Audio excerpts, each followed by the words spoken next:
வணக்கம் friends, welcome to Sudha Saran recipe. இன்னைக்கு நம்ம சேனல்ல என்ன வீடியோ அப்படின்னு பார்த்தீங்கன்னா, இது நேத்து செவ்வாய்க்கிழமை எடுத்த வீடியோ தாங்க. அதுதான் இன்னைக்கு நம்ம பார்க்க போறோம். நேத்து என்ன சமையல், என்ன பண்ணேன் அப்படிங்கிறத இந்த வீடியோல பார்க்க போறோம். இப்ப இது வந்து காலையில எடுத்த வீடியோ தான் இது. காலையில ஒரு 6:30 மணி இருக்கும். காலையில எப்பொழுதும் போல எழுந்து சமைக்கிறது தான். காலையில இப்ப டீ போட்டுட்டு இருக்கேன். பால் கொதிக்க வச்சுட்டேன். இந்த பக்கம் பார்த்தீங்கன்னா, ஸ்டவ்ல வந்து சாதத்துக்காக அரிசி கழுவி வச்சிருக்கேன். குக்கர்ல பருப்பு போட்டிருக்கேன். இன்னைக்கு செவ்வாய்க்கிழமை அப்படிங்கிறதுனால அது வந்து சாம்பார் தான் வைக்கணும் அப்படின்றதுக்காக பருப்பு வந்து வேக வச்சிருக்கேன். செவ்வாய்க்கிழமை முருகருக்கு உகந்த நாள் அப்படின்னு சொல்லுவாங்க. அதே மாரி தானியத்திலயும் முருகருக்கு வந்து துவரம் பருப்பு வந்து ரொம்ப பிடிச்சமான ஒண்ணு. அதனால அன்னைக்கு துவரம் பருப்பு சேர்த்து சமையல் பண்ணணும் அப்படிங்கிறது அ அப்படின்னு சொல்லுவாங்க. அதனால நான் வந்து சாம்பார் வைக்கிறேன். நம்ம சாம்பார் தான் வைக்கணும்ல. துவரம் பருப்ப ஏதாவது ஒரு விதத்துல சேர்த்துக்கலாம் அன்னைக்கு. சாதத்துல கூட ஒரு 4 துவரம் பருப்ப போட்டு நம்ம வேக வச்சு எடுக்கலாம்.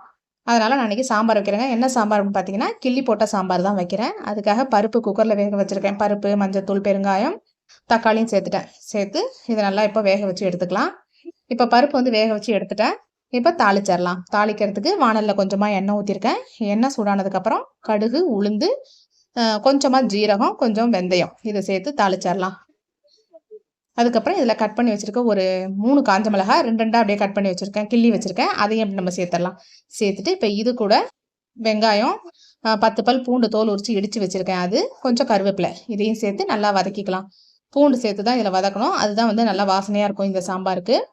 தோலோட கூட நம்ம அப்படியே தட்டி இடிச்சு சேர்த்துக்கலாம். நான் வந்து தோல் உரிச்சுட்டு நல்லா தட்டி சேர்த்துருக்கேன். இப்போ இந்த வெங்காயம், காஞ்ச மிளகாய், பூண்டு இதெல்லாம் நல்லா வதங்கட்டும். இந்த காஞ்ச மிளகாவ கிள்ளி போட்டு இப்படி சேர்க்கறதுனால தான் இது கிள்ளி போட்ட சாம்பார்ன்னு பேர் வந்ததா என்னன்னு தெரியல. எங்க சைடு இது கிள்ளி போட்ட சாம்பார் அப்படின்னு தான் சொல்லுவோம். நெறைய பேர் கிள்ளி சாம்பார்ன்னு சொல்லுவாங்க. வெறும் சாம்பார், வித்து சாம்பார் அப்படின்னு நெறைய பேர் இருக்குங்க இதுக்கு. நாங்க சொல்றது கிள்ளி போட்ட சாம்பார். இப்ப பருப்பு நல்லா வெந்துருச்சுங்க. அதுல இருக்க எக்ஸ்ட்ரா தண்ணிய வந்து நம்ம தாளிச்சு வச்சிருக்க அந்த வெங்காயத்தோட ஊத்திட்டு, பருப்பு இப்ப கொஞ்சம் கடைஞ்சு எடுத்துக்கலாம். இப்போ பருப்பு நல்லா கடைஞ்சிட்டேன். கடைஞ்சிட்டு பக்கத்துல இருக்க ஸ்டவ் ஆன் பண்ணி அதில வச்சுட்டேன்.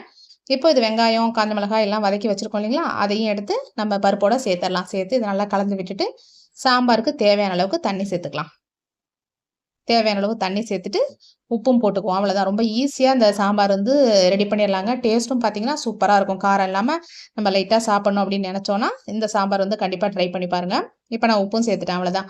இதில வந்து நம்ம காய்லாம் எதுவும் சேர்க்க போறது கிடையாது. மிளகாத்தூளும் சேர்க்க மாட்டோம். காரத்துக்கு காஞ்ச மிளகாய் மட்டும் தான். இதெல்லாம் சேர்த்தாச்சு. இப்ப நம்ம காய் சேர்க்கிற மாரியா இருந்தா, காய் கொஞ்சம் வெந்ததுக்கு அப்புறமா நம்ம புளி கடைசியா ஊத்துவோம் இல்லைங்களா? இதில நம்ம காயெல்லாம் எதுவும் சேர்க்கல. அதனால புளியும் நம்ம இப்பயே சேர்த்துரலாம். பருப்பும் வெந்துருச்சு, வெங்காயம் எல்லாமே நம்ம வதக்கிட்டோம். அதனால புளியோட பச்சை வாசனை போற அளவுக்கு கொதிச்சா போதும். இப்ப தேவையான அளவுக்கு புளியும் சேர்த்தாச்சு. அவ்வளோதாங்க. இது கொதிச்சு வரட்டும். புளியோட பச்சை வாசனை போற அளவுக்கு கொதிச்சதும் நம்ம ஆஃப் பண்ணிரலாம். அவ்வளோதான். சாம்பார் கிள்ளி போட்ட சாம்பார் வந்து ரெடி ஆயிரும். இந்த சாம்பார் வந்து ரொம்ப டேஸ்ட்டா இருக்கும். சூப்பரா இருக்கும். சைட் டிஷ் வந்து எது வேணாலும் நீங்க செஞ்சு சாப்பிடலாம். உருளைக்கிழங்கு வறுவல் பண்ணலாம். கத்திரிக்காய் வறுவல் பண்ணி சாப்பிடலாம். வாழைக்காய் பண்ணலாம். முட்டையில கிரேவி பண்ணி சாப்பிடலாம். சிக்கன் வந்து அத மாரி கிரேவியோ, இல்ல சிக்கன் ஃப்ரை பண்ணி சாப்பிட்டோனாலும் சூப்பரா இருக்கும். இந்த சாம்பாருக்கு கருவாடு பண்ணி சாப்பிடலாம். எது செஞ்சாலுமே இந்த சாம்பாருக்கு செம்ம டேஸ்ட்டா இருக்குங்க. கண்டிப்பா நீங்களும் இந்த கிள்ளி போட்ட சாம்பார ட்ரை பண்ணி பாருங்க. அடுத்தது பார்த்தீங்கன்னா, ரசம் வந்து ரெடி பண்ணிட்டேங்க. அதுவும் வந்து கொதிக்க ஆரம்பிக்க போது. ரசமும் எடுத்து வச்சுடலாம். ரசம் வந்து எப்பவுமே வீட்ல இருந்துகிட்டு தான் இருக்கும்.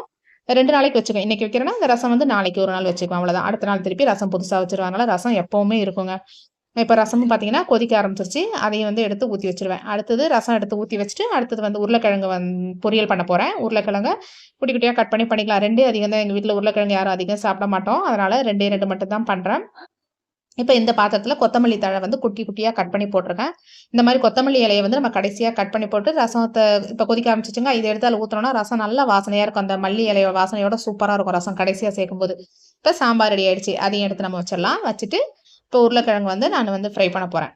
பாருங்க ஸ்டவ் ஆஃப் பண்ணியாச்சு. எடுத்து வச்சுட்டு இப்ப உருளைக்கிழங்கு வறுத்தரலாம். இப்ப வந்து இதுக்காக வாணல்ல கொஞ்சம் எண்ணெய் ஊத்தி வச்சிருக்கிறேன். உருளைக்கிழங்கு கட் பண்ணி போட்டு கொஞ்சம் கருவேப்பிலையும் அதுல எடுத்து வச்சிருக்கேன். உருளைக்கிழங்கு வந்து நல்லா எப்பவுமே தேவையான அளவுக்கு அதாவது சின்ன சின்னதா எந்த சைஸ் கட் பண்ணுவோமோ, நல்லா கட் பண்ணதுக்கப்புறம் 2, 3 தடவ அலசிருங்க. அதுல அந்த வெள்ள வெள்ளையா வரும் பாருங்களா? மாவு மாரி இருக்கும்.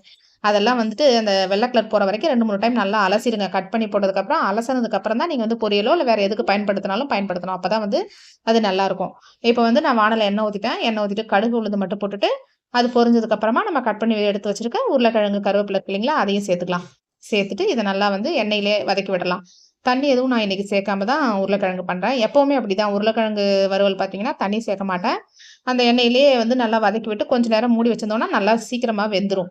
இப்ப பாருங்க நல்லா இத வதக்கியாச்சு. இதுல வந்து பூண்டு வந்து கொஞ்சம் ஒரு 4, 5 பல் பூண்டு நல்லா தோலோடயே அப்படியே நல்லா இடிச்சு சேர்த்து போட்டுக்கலாம்.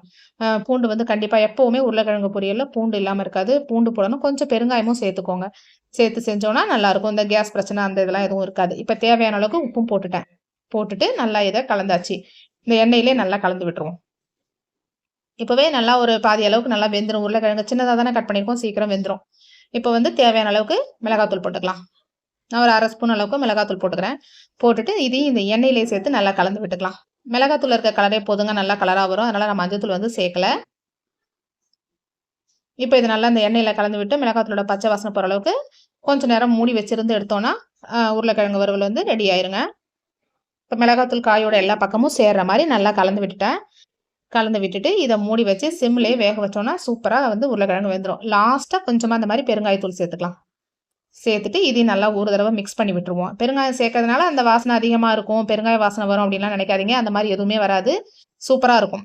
நம்ம பூண்டு, பெருங்காயம் இதெல்லாம் சேர்த்தும்போது சேர்த்து செய்யும்போது உருளைக்கிழங்கு சாப்பிடுறோன்ற கொஞ்சம் பயம் இல்லாம கொஞ்சம் நிம்மதியா சாப்பிடலாம். சரி கேஸ் பிரச்சனை எதுவும் இல்ல, எந்த ட்ரபிளும் வராது அப்டின்னு நெனச்சு கொஞ்சம் சாப்பிடலாம். அதுக்காக தான் பூண்டு, அப்புறம் பெருங்காயம் சேர்த்துருக்கேன். இப்ப மூடி வச்சாச்சுங்க. பாருங்க நல்லா வெந்துருச்சு. சூப்பரா பாருங்க நல்லா தண்ணியே சேர்க்காம நல்லா அழகா வெந்துருச்சு. டேஸ்ட்டாவும் இருக்கும். உருளைக்கிழங்கு பிடிக்காதவங்க யாரும் இருக்க மாட்டாங்க. மேக்ஸிமம் எல்லாருக்குமே உருளைக்கிழங்கு பிடிக்கும். எல்லா ரைஸுக்குமே நம்ம சைட் டிஷ்ஷா வச்சு சாப்பிடலாம் இல்லைங்களா? ரொம்ப சூப்பரா இருக்கும். நல்லா வெந்துருச்சு பாருங்க. அவ்வளோதாங்க. உருளைக்கிழங்கு வறுவலும் ரெடி ஆயிடுச்சு. அப்புறம் அப்படியே காலையில சாப்பிடறதுக்கு தோசையும் ரெடி பண்ணிட்டு இருக்கேன். காலையில என் பையன், ஹஸ்பண்ட் 2 பேரும் சாப்பிட்டு போவாங்க. இது நைட் பண்ண சட்னி தான். அது கொஞ்சம் இருந்தது. சரி இத காலையில காலி பண்ணிறலாம் அப்படின்னு சொல்லிட்டு அந்த சட்னியோட முடிச்சாச்சுங்க. காலையில பார்த்தீங்கன்னா, சாதம், கிள்ளி போட்ட சாம்பார், ரசம், உருளைக்கிழங்கு வறுவல். இதுதான் மதியான சாப்பாட்டுக்கு செஞ்சேன். காலைக்கு வந்து தோசையும், நைட்டு பண்ண சட்னியும். அவ்வளோதாங்க எங்க வீட்ல இன்னைக்கு அதாவது செவ்வாய்க்கிழமை லஞ்ச். உங்க வீட்ல என்ன லஞ்ச் அப்படின்றத கமெண்ட் பண்ணுங்க. வீடியோ பிடிச்சிருந்தா லைக் அண்ட் ஷேர் கமெண்ட் பண்ணுங்க. அடுத்த வீடியோல பார்க்கலாம். நன்றி, வணக்கம்.